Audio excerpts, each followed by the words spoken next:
Friends, नमस्कार। मैं अर्चना अग्निहोत्री एक बार फिर आपके सामने उपस्थित हूँ एक नए टॉपिक के साथ। आज का टॉपिक अलंकार है। बहुत ही शॉर्ट में हम इसको ट्रिक के द्वारा कैसे पहचानेंगे एग्जाम में कि कौन सा अलंकार है, जिससे आपके समय की बर्बादी ना हो, आप कम समय में उसको विकल्प में चयन कर सके कि करेक्ट और सही विकल्प क्या है। तो आज इस वीडियो में हम इस चीज को समझेंगे। चलिए शुरू करते हैं। पहचानने का विशेष ट्रिक हमारी क्या रहेगी वो आपको इसमें मैं एक्सप्लेन कर रही हूँ, बता रही हूँ कि कैसे आप समझेंगे। पहला है अनुप्रास अलंकार। अनुप्रास अलंकार में आपको क्या ध्यान रखना है, एक वर्ण का प्रयोग कई बार हुआ होगा, बार बार इसका प्रयोग हुआ होगा, तो इस आधार पर आप समझ जाएंगे कि यहाँ पे कौन सा अलंकार है। यानी एक वर्ण जो होगा उसका प्रयोग बार बार होगा तो वह अनुप्रास अलंकार होगा। आप विभिन्न उदाहरणों में इसको देख लेंगे और इस ट्रिक से इसको समझ सकते हैं। इसके उदाहरण में मुझे एक उदाहरण मैं आपको एक बता भी देती हूँ। जैसे चारुचंद्र की चंचल किरणें खेल रही थी जलतल में, इस प्रकार विभिन्न उदाहरण हो सकते हैं। तो यहाँ पर चावर्ण कई बार आया है, तो इस आधार पर आप विकल्प के द्वारा समझ जाएंगे कि कौन सा विकल्प सही है। फिर है देखिए यमक अलंकार। यमक अलंकार में क्या क्या होगा, एक ही शब्द क्या आएगा, एक ही शब्द आपका आएगा दो बार, परंतु दोनों ही बार उसका अर्थ अलग अलग होगा। यानी अर्थ जो होगा वो भिन्न भिन्न होगा, तो वहां पर क्या हो जाएगा, यमक अलंकार हो जाएगा। जैसे काली घटा का घमंड घटा, तो घटा शब्द यहाँ पे दो बार आया है और दोनों ही बार उसका अर्थ अलग है। इसकी विस्तृत जानकारी मेरे आप प्रीवियस वीडियोस में देख सकते हैं, जिसमें मैंने डिटेल में इसको एक्सप्लेन किया है। श्लेष अलंकार पे अब आते हैं। श्लेष अलंकार में क्या है, एक शब्द होगा और उसका जो प्रयोग होगा विभिन्न अर्थों में होगा। यानी जब एक शब्द का प्रयोग हम विभिन्न अर्थ में करेंगे तो वहां पर श्लेष अलंकार होगा, यानी उसके भिन्न भिन्न अर्थ होंगे। तो इस आधार पर आप श्लेष अलंकार को समझ सकते हैं। उपमा अलंकार देखेंगे।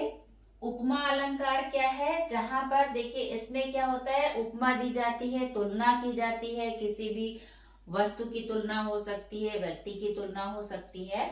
तो वहां पर हम जो मुख्य जो शब्दों का प्रयोग करते हैं तुलना में, तो सा शब्द आया होता है, सी आया होता है, से आया होता है। तो इन शब्दों के माध्यम से हम समझ सकते हैं कि यहाँ पर कौन सा अलंकार है। जहां पर आपको जिस भी उदाहरण में ये सारे शब्द दिख जाएं, तो आप समझ जाइए कि यह उपमा अलंकार है। यहाँ पर तुलना की जा रही है और तुलनात्मक जो शब्द हैं वो ये दिए गए हैं। तो इस आधार पर आप उसको आसानी से समझ सकते हैं कि वह कौन सा अलंकार है। नेक्स्ट में हम देखेंगे रूपक अलंकार। रूपक अलंकार में योजक चिन्ह का प्रयोग हुआ होगा और जो भी होगा, जिसकी भी इसमें तुलना हुई होगी, उसमें एक समानता का भाव होगा। तो ये मेन चीजें हैं जो कि आपको ध्यान देनी है। समानता का भाव इसमें होगा और योजक चिन्ह भी होगा। तो इस आधार पर उसको आप समझ सकते हैं कि रूपक अलंकार वहां पर होगा। ज्यादा विस्तृत में नहीं जाइएगा, आप मेन चीजों को ही ध्यान में रखेंगे तो आप समझ जाएंगे। जब अलंकार पहचानने के लिए आएगा तो आप वहां पर इन चीजों को ध्यान रखेंगे शॉर्ट में, तो आप बहुत आसानी से उसको समझ जाएंगे और आपको कोई डाउट भी नहीं होगा। फिर है उत्प्रेक्षा अलंकार। यहाँ पे देखिए उत्प्रेक्षा अलंकार में जानो शब्द, मानो शब्द, जनु, मनु, इन शब्दों का अधिकतर प्रयोग होता है। जो भी उदाहरण होगा उनमें इन शब्दों का प्रयोग हुआ होगा, तो वहां पर आप समझ जाइएगा कि ये उत्प्रेक्षा अलंकार है। ठीक है, अब आप देखिए दूसरा, इस आधार पर आप इसको समझ लेंगे। फिर है भ्रांतिमान अलंकार। यहाँ पर क्या होगा, भ्रम की स्थिति होती है।